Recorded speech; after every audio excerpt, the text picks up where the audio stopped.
మిత్రులందరికీ నమస్కారం.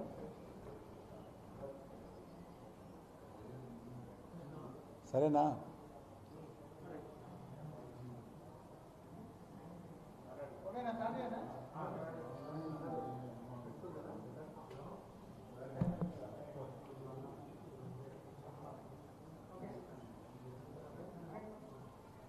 మిత్రులందరికీ నమస్కారం.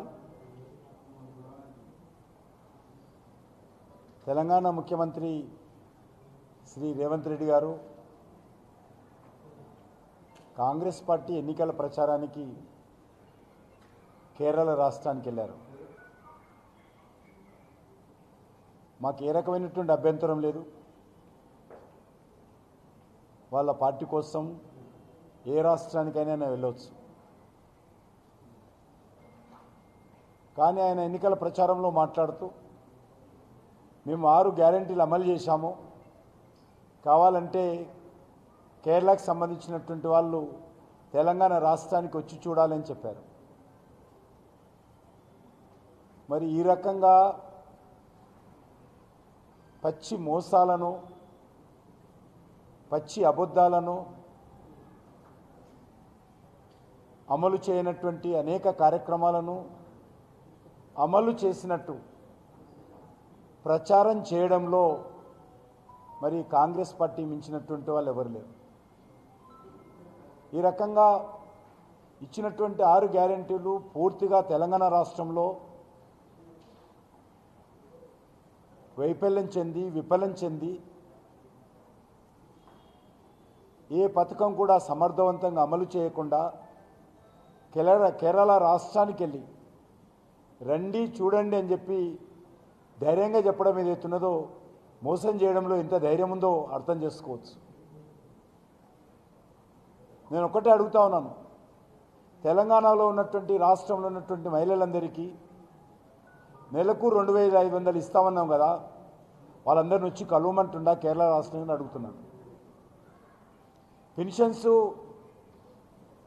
2000 నుంచి 4000 చేస్తాము, దివ్యాంగులకు 3000 నుంచి 6000 చేస్తాము, మరి దానికోసం రమ్మంటుండా అడుగుతా ఉన్నాను.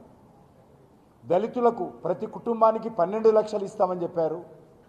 కాబట్టి కేరళ రాష్ట్రం నుంచి వచ్చి తెలంగాణలోని దళిత కుటుంబాలను మేము 12 లక్షలు ఇవ్వలేదు కానీ ఇచ్చినట్టు మీరు అనుకోండి అని చెప్తాడా?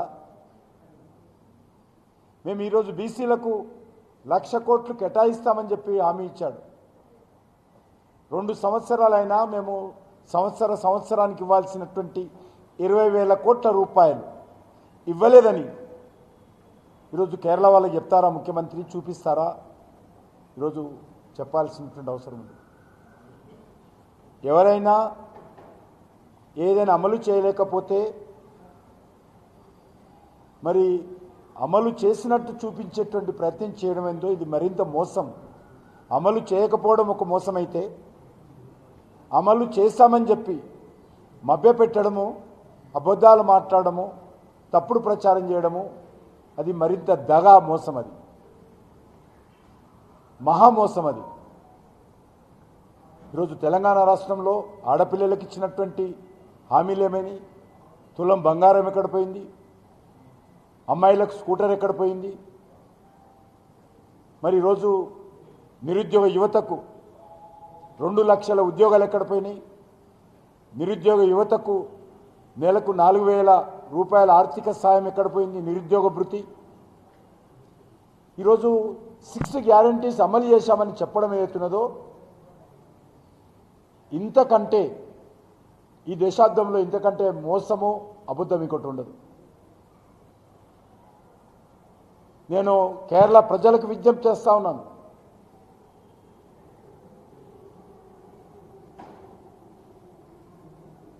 కాంగ్రెస్ మాటలను నమ్మకండి. ఇప్పటికే లెఫ్ట్ పార్టీలు మిమ్మల్ని మోసం చేశాయి. లెఫ్ట్ పార్టీలు గత 10 సంవత్సరాలుగా అనేక రకాలుగా కేరళ రాష్ట్రాన్ని ఇబ్బంది పెట్టాయి. అభివృద్ధిని ఆటంకంగా అక్కడ కమ్యూనిస్టులు మారారు. మళ్ళీ కాంగ్రెస్ పార్టీ ఈసారి అధికారంలోకి వస్తే కమ్యూనిస్ట్ అభివృద్ధి నిరోధకులవుతే కాంగ్రెస్ పార్టీ అవినీతి కారకులవుతారు.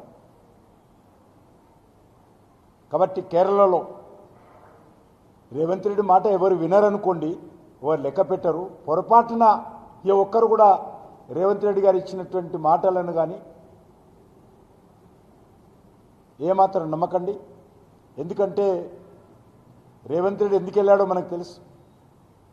రేవంత్ రెడ్డి కాంగ్రెస్ పార్టీకి పూర్తిగా అనేక రకాలుగా ఇక్కడ తెలంగాణ నుంచి మరి అనేక రకాల డబ్బులు పంపించినట్టు వార్తలు వస్తున్న విషయం మనం చూస్తూ ఉన్నాం. అందుకే కాంగ్రెస్ పార్టీ నాయకులను కేరళ వాళ్ళు పిలుస్తూ ఉన్నారు. కాబట్టి డబ్బులకే కాదు, మీరు ఉపన్యాసాలు కూడా రండి అని చెప్పడానికి. అంతే తప్ప రేవంత్ రెడ్డి ఉపన్యాసం విని కేరళలో ఓట్లు పడవు. కానీ తెలంగాణ ప్రజలను మాత్రం మభ్యపెట్టేటువంటి ప్రయత్నం చేస్తూ ఉన్నాడు, మోసం చేసేటువంటి ప్రయత్నం చేస్తూ ఉన్నాడు. తెలంగాణ ప్రజలు అర్థం చేసుకోవాల్సిన అవసరం ఉంది. ఏ రకంగానైతే గతంలో కేసీఆర్ దళితుని ముఖ్యమంత్రి చేస్తా, నిరుద్యోగ భృతిస్తా, ఏ రకంగానైతే కేసీఆర్ మాట్లాడిండో 10 సంవత్సరాలు, మరి ఈరోజు అదేవిధంగా రేవంత్ రెడ్డి కూడా ఇచ్చినటువంటి అలా అమలు చేయకుండా ఇతర రాష్ట్రాలకు వెళ్ళి తెలంగాణలో అమలు జరుగుతున్నట్టు ఈరోజు ప్రచారం చేస్తున్నాడు.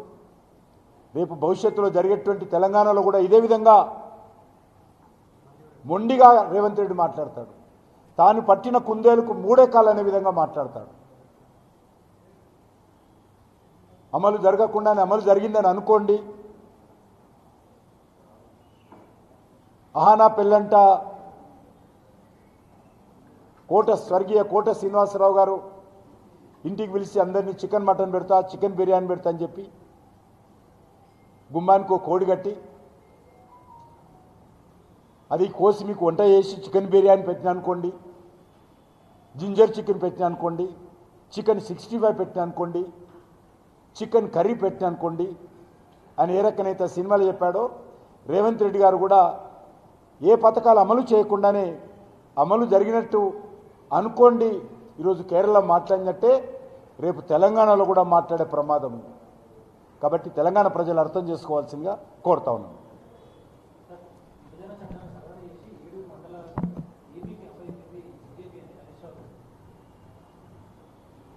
హరీష్ రావు గారు 2014లో భారతీయ జనతా పార్టీ అధికారంలో రాకముందే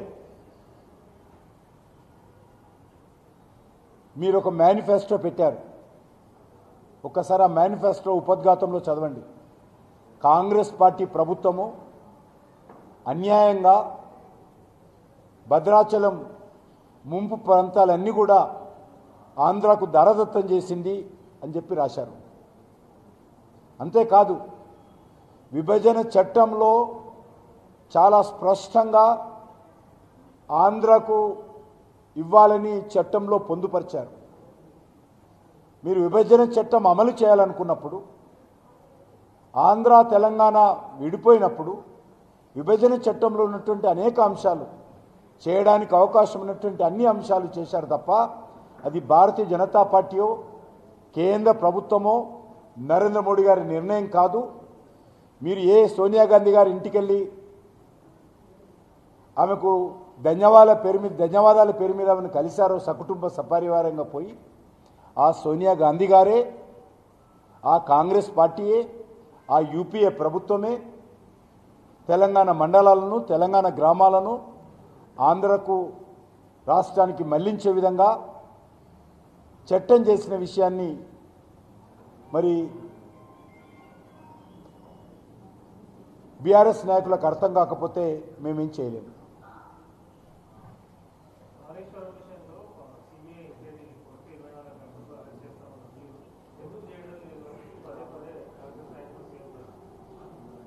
ఈరోజు కాళేశ్వరం ప్రాజెక్టు పూర్తి మీద మేము దర్యాప్తు అడిగాం. ఒక మేడిగడ్డనో ఇంకో ఏదో కూలిపోయినటువంటి పిల్లర్స్ మీద మాట్లాడుతూ ఉన్నారు. ఎల్ఎన్టీ మీద దర్యాప్తు చేయాలని అడుగుతూ ఉన్నారు. అందులో ఈరోజు హైకోర్టులో కేసు ఉంది, అది పూర్తిగా రావాల్సినటువంటి అవసరం ఉంది.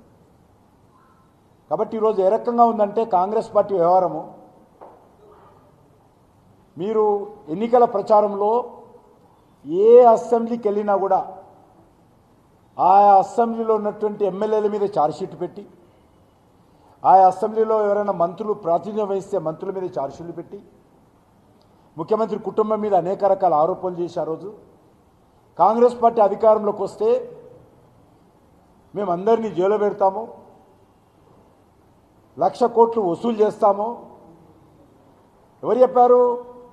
రేవంత్ రెడ్డి చెప్పాడు, రాహుల్ గాంధీ గారు చెప్పారు. మరి ఇంతవరకు ఏ ఒక్క కేసు మీద ఏ ఒక్కరిని కూడా బీఆర్ఎస్ నేలను అరెస్ట్ చేయలేదు. ఆయన అసమర్థతను తప్పిపుచ్చుకోవడం కోసం, ఆయన చేతగాని తన నుంచి తప్పించుకోవడం కోసం భారతీయ జనతా పార్టీ భుజాల మీద తుపాకులు పెట్టి పేల్చాలనేటువంటి విధంగా ఈరోజు రేవంత్ రెడ్డి వ్యవహరిస్తూ ఉన్నాడు. నేను ఒక్కటే అడుగుతా ఉన్నాను, అనేక రకాల ఆరోపణలు వచ్చినాయి కదా, అనేక ఎమ్మెల్యేల మీద ఎంపీల మీద ఆరోపణలు చేశారు కదా, ఏమైందని అడుగుతా ఉన్నాను. మీ దర్యాప్తు ఎక్కడ పోయిందని అడుగుతా ఉన్నాను. ఈరోజు కత్తి ఒకరికిచ్చి యుద్ధం ఇంకోరు చేయాలంటే కాదు. అధికారంలోకి వచ్చింది కాంగ్రెస్ పార్టీ, చేయాల్సిన బాధ్యతలు ఉన్నది, తప్పకుండా వాళ్ళు చేయాలి.